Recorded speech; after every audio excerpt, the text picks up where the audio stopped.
बिस्मिल्लाहिर्रहमानिर्रहीम। अस्सलाम वालेकुम। उम्मीद है आप ठीक होंगे, खैरियत से होंगे। तैयब लोच आपकी खिदमत में फिर से हाजिर है जी। आज जो हम डिस्कस कर रहे हैं वो सबसे अहम मामला है और बेसिकली मामला तो अदालती महाज से जुड़ा हुआ है। जैसे कि आपको इल्म है कि इन दिनों सियासत हो तो वो भी अदालत से हो रही है और इंसाफ अंका है। अंका मतलब खत्म खत्म शुद, इंसाफ नहीं है, सॉरी टू से। और ये हकीकत है, इंसाफ जो है वो तो मुअत्तल कर रखा है ना हमारे सुप्रीम कोर्ट के चंद मुअज़्ज़ज़ जज साहबान ने। और ख़ासकर जब से जो है वो जुडिशियल कू लगा है, मार्शल लॉ लगा है, जुडिशियल मार्शल लॉ जिसे हम कह सकते हैं। और इंसाफ है, ये नहीं है कि इंसाफ नहीं है, इंसाफ ज़रूर है, लेकिन सिर्फ तहरीक इंसाफ के लिए। तहरीक इंसाफ के लिए तो मावरा आइन भी इंसाफ तख्लीक कर लेते हैं, लेकिन अमूमी तौर पे इंसाफ जो है वो नहीं है।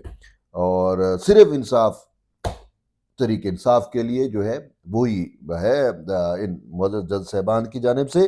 तो बहरहाल मामला को यूं है कि गुज़िश्ता रोज़, अगर आपको इल्म है कि चीफ जस्टिस काजी फैज़ ईसा की जानिब से जो है वो एक 9 सफ़ात पर मुश्तमिल एक सवालनामा रजिस्ट्रार ऑफिस को भेजा गया और जिसमें उन्होंने कहा कि आप बताएं कि ये जो 8 जजेस का वजाहती आर्डर आया था, कब आया, कैसे आया, चैम्बर में, कौन से चैम्बर में, समाअत कहाँ पे हुई, किस तरीके से हुई, क्या नोटिस जारी किए गए, नहीं किए गए, अपलोड कहाँ पे हुआ, वेबसाइट पे कैसे आया, उसकी फाइल किधर है, ये सारे मामला आपको इल्म है।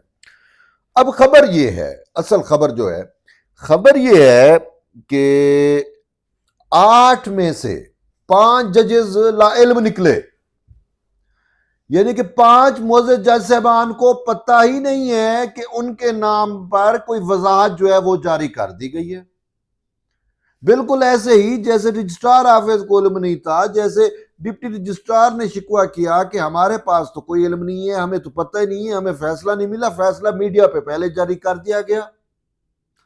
बयान ही इसी तरीके से उन 8 में से 5 मुअज़्ज़ज़ जज साहबान ने लाइल्मी का इजहार किया है कि हमारा इस वजाती आर्डर से कोई ताल्लुक ना है, हमसे ना पूछा गया, हमसे ना डिस्कशन हुई, ना हमसे कोई राय ली गई और ना हमें बताया गया। इसी वजह से उन्होंने कहा हमें तो पता ही नहीं है कि ये कुछ हुआ है।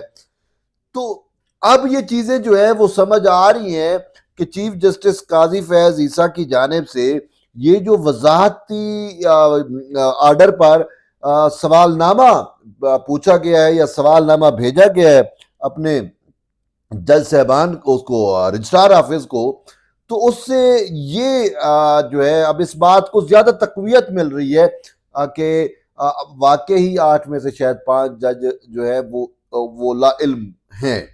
क्योंकि दाल में तो काला है, बल्कि मैं तो अगर आप सच पूछे तो पूरी दाल ही काली है। ठीक है, अगर ऐसा ना होता और 8 जजेस सारे ऑन बोर्ड होते तो शायद मामलात इस सिमत ना जा रहे होते।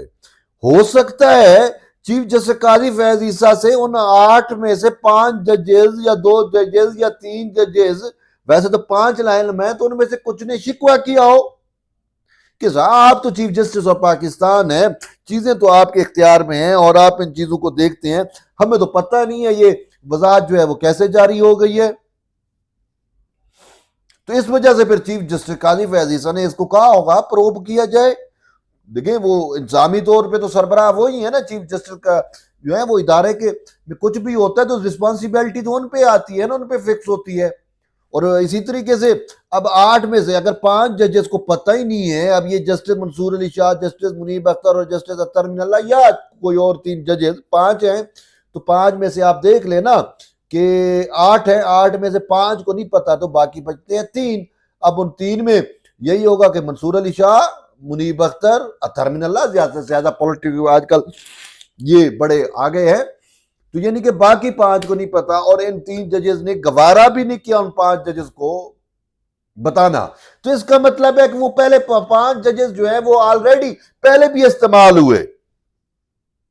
मैं तो इसको यही समझ रहा हूं कि वो जो 8 जजेस का अक्सरियती फैसला था मखसूस नशिस्तों से मुतल्लिक, अब वो चीज यही नजर आ रही है कि वो पहले भी वो जज इस्तेमाल हो गए थे और उनसे दस्तखत ले लिए गए थे। सिंपल सी बात है। अब भी उनको इस्तेमाल करने की कोशिश की तो अब तो दस्तखत ही नहीं लिए, उनसे रजामंदी जाहिर नहीं की, तो उन्होंने तो शोर शराबा करना था कि ये क्या हो गया, हमारे नाम पे इतना बड़ी वारदात, पकड़ी गई वारदात। मुझे तो यही लग रहा है अगर ये वारदात ना होती तो चीफ जस्टिस कादी फैजी सय्यूर रजिस्ट्रार ऑफिस से 9 सवालात के जवाबात ना पूछते। कहीं ना कहीं तो कुछ गड़बड़ है, और छोटी भी नहीं, बहुत बड़ी गड़बड़ है। अब देखना यह है कि रजिस्ट्रार ऑफिस की जानिब से क्या रिस्पांस आता है। साहब जरा रजिस्ट्रार ऑफिस से जो सवाल पूछे गए, रजिस्ट्रार ऑफिस फाइल को देखेगा और फिर मुतलका जजेस से भी कहेगा कि भाई आपको पता है नहीं है क्या चीजें हैं, तो फिर वो सब कुछ कंक्लूड करके उन सवालों के जवाब तो देगा। और दूसरा बात यह है कि मैं आपसे पूछना चाह रहा हूं कि अब इसी असना में देखें ये 3 जजेस जिन्होंने अपने 5 साथी जजेस को बताना गवारा नहीं किया, जो इतनी सियासत कर रहे हैं, बताएं उन्होंने क्या अपने ज़ाब्ता अखलाक की खिलाफ वर्जी नहीं की? ना कहीं पे सुनवाई हुई, ना किसी को नोटिस जारी हुआ, ना कोई काज लिस्ट इशू हुई, ना आपको पता, ना मुझे पता, ना अटॉर्नी जनरल को पता, ना किसी को भी नहीं क्या क्या होने जा रहा है कि समाअत हुई नहीं है इन चैम्बर में, वो कौन से चैम्बर में है, ये सारा कुछ। इन सारी चीज़ों से तो यही है कि इन जजेस ने सरीहन खिलाफ वर्जी की है अपने ज़ाब्ता अखलाक की। और मैं यही कह रहा था कि अगर पाकिस्तान में रत्ती बराबर, क्या कहते हैं वो, रत्ती बराबर, ठीक है, हमारे उसमें कतरी, अगर कतरी आइन का हुक्मरानी है, कानून का पासदारी है, या रत्ती बराबर आइन की हुक्मरानी है रियासत पाकिस्तान में, तो फिर इन जजेस से फौरी इस्तीफे भी लिए जाने चाहिए और इनको घर भी भेजा जाना चाहिए। ये सुप्रीम कोर्ट पे भी इन्होंने कलंक लगाई है, अपने निज़ाम इंसाफ पे भी कलंक लगाई है, और ये इस काबिल नहीं है, क्योंकि इन्होंने तो करनी है सियासत, इनको तनख्वाह मिलती है इंसाफ की, तो इन्होंने इंसाफ को तो कर रखा है मुअत्तल। इंसाफ का तो अब इनसे दूर पार का भी ताल्लुक वास्ता नहीं है, इन्होंने करनी है सियासत। तो जब सियासत करनी है तो फिर उधर से इनको रिजाइन लिए जाएं और ये तरीके इंसाफ को ज्वाइन कर लें, वट एवर जिस भी पार्टी को करें, लेकिन बज़ाहिर तो ये तरीके इंसाफ के हैं ना, कि जिस तरीके इंसाफ की सहूलत कारी के लिए ऐन उस टाइम जब पार्लिमान में मुजवजा तरमीम पेश होनी थी, उस टाइम ये 8 जजेस वाला ये वजाती आर्डर आना और ये सारा कुछ, यानी कि सियासत अब जरदारी और शहबाज शरीफ घर चले जाए, सियासत मेरे इनको करने दें। सियासत तो इन्होंने करनी है और कर भी रही है कि जी हमारा इमरान खान अडियाला जेल में है, तो उसकी गैर मौजूदगी में जो वैक्यूम फिल क्रिएट हुआ है उसको भी हमने फिल करना है और हमने सियासत करनी है। तो तरीके इंसाफ की सियासत का जनाजा उठ चुका है, वैसे भी लाहौर जलसे में आपने देख लिया। तो बस अब जो थोड़ी बहुत सियासत रह गई है वो इन मुअज़्ज़ज़ जज साहबान की वजह से रह गई है, और अब इन मुअज़्ज़ज़ जज साहबान का मक्खू ठपना जरूरी है। मुझे अफसोस से कहना पड़ेगा उन तमाम जमहूरी कुव्वतों पे, उन तमाम स्टेक होल्डर पे जो अब भी ये सोच रहे हैं कि मंसूर अली शाह को चीफ जज बनाना चाहिए। बताएं इसके बाद क्या वो इस काबिल है? मैं आपसे पूछना चाह रहा हूं, आइन तोड़ा ठीक है, आइन शिकनी की, सब कुछ किया, उसके बावजूद आप कह रहे थे कि जी चीफ जज तो वही होगा। अब मुझे बताओ ये जो अब ये वजाहती आर्डर आया और जिस तरीके से आया, और साबित हो रहा है कि अपने ही 5 जजेस को उन्होंने जो है वो ऑन बोर्ड नहीं लिया और उनके नाम के ऊपर आर्डर जारी कर दिया ज़ाब्ता अखलाक की खिलाफ वर्जी की, ना कहीं पे समाअत हुई, ना काज लिस्ट जारी हुई, ना चैम्बर में कहीं पे बैठे, और ये वजाहत जारी कर दी गई। तो मुझे आप बताएं, मैं आप सबसे पूछना चाहता हूं कि क्या इसके बाद फिर मंसूर अली शाह बन सकता है या बनना चाहिए?